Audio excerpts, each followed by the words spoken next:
I'm Chef Peter Sclafani from Ruffino's restaurant in Baton Rouge, Louisiana. And today I'm going to show you how to make balsamic caviar. It's a component of a dish that we won a gold medal this year at the New Orleans Wine and Food Experience. A lot of people hear balsamic caviar and maybe they think that I took regular caviar, the fish eggs, and that I just marinated it in balsamic vinegar, but it's not like that at all. We're actually going to take balsamic vinegar and spirify it and make it into little balls that just happen to look like caviar. It's really not that complicated. I'm going to show you how to do it. So what I'm going to do is go ahead and pour my balsamic vinegar in my pan. I'm going to turn the stove on, and then what we need to do is add the agar, but if I just dump the agar in here it would clump. So what I'm going to do is take an immersion blender and kind of create a little vortex, and now I'm going to slowly add the agar like that, and it gets blended into the vinegar without lumping.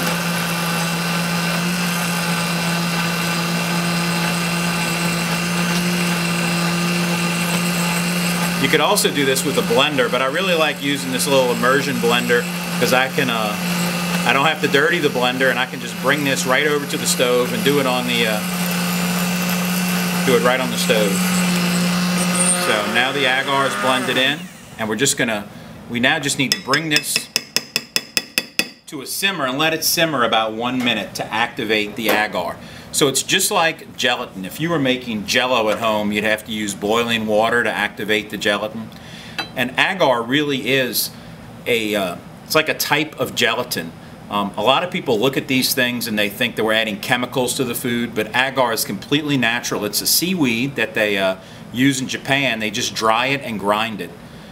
So it's really not a chemical. It's completely natural and hardly processed at all.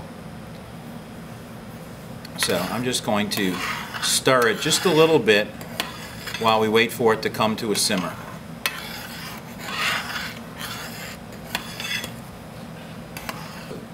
So once I have it at a boil, I'm just going to turn it down, and we're just going to let it simmer, for just about a minute to make sure that that agar gets activated.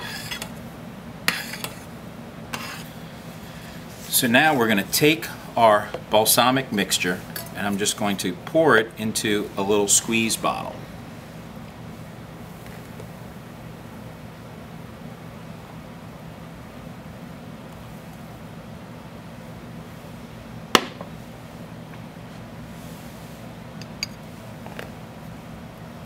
Okay, and we're just going to let that cool off for a minute. So now that my balsamic vinegar is cooled off, we're going to drop it into some cold vegetable oil, just drop by drop.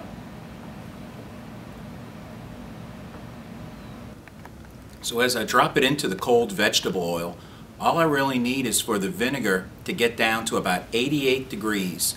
That's when agar begins to set. That's why we don't use gelatin, because gelatin has to get below 40 degrees to set. So agar, even though it has similar properties to gelatin, will set at a higher temperature, and then it won't melt until it gets to about 136 degrees. So we could even warm these caviar up and serve them warm, and they would still hold their shape.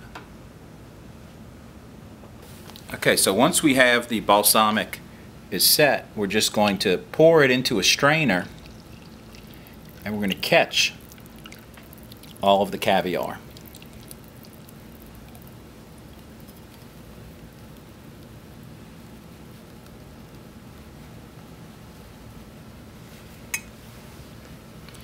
So you see, it was really that easy. Now we just store that in the refrigerator. And then there you have it. Balsamic caviar. So as you can see, it's nothing but balsamic vinegar and a little agar. Now we're going to go ahead and put this on top of our tomato salad. Okay, so the first part is we need a tomato. So it helps if you have tomatoes like I do, which are from Mr. Gallo down in St. Bernard Parish in New Orleans. He's been growing tomatoes for my family for 3 generations. So this is a Creole tomato. Now, to me, by definition, a Creole tomato is a tomato that grows south of New Orleans on either side of the Mississippi River. So you have that rich alluvial soil. So on the East Bank side you have Mr. Gallo, who grows his tomatoes in St. Bernard Parish, and on the West Bank you have the Becknells, who grow theirs in Plaquemines Parish. We're going to top it with a little bit of sea salt. My favorite is Malden. And then I'm going to give it just a couple of turns of black pepper.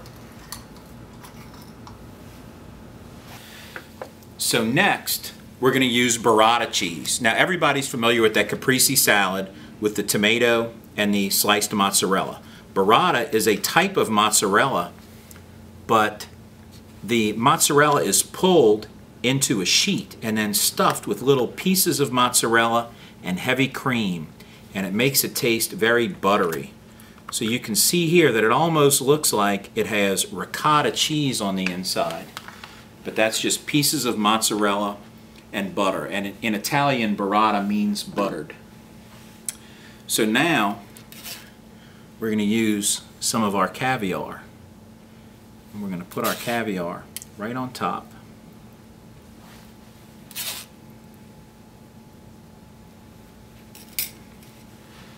And then we're going to take some micro basil, and we're going to put a few micro basil leaves on here, and then we're going to finish it with a little Ruffino's olive oil, some extra virgin olive oil. And there you go. This is my favorite salad, the Creole Tomato Salad with burrata cheese and balsamic caviar.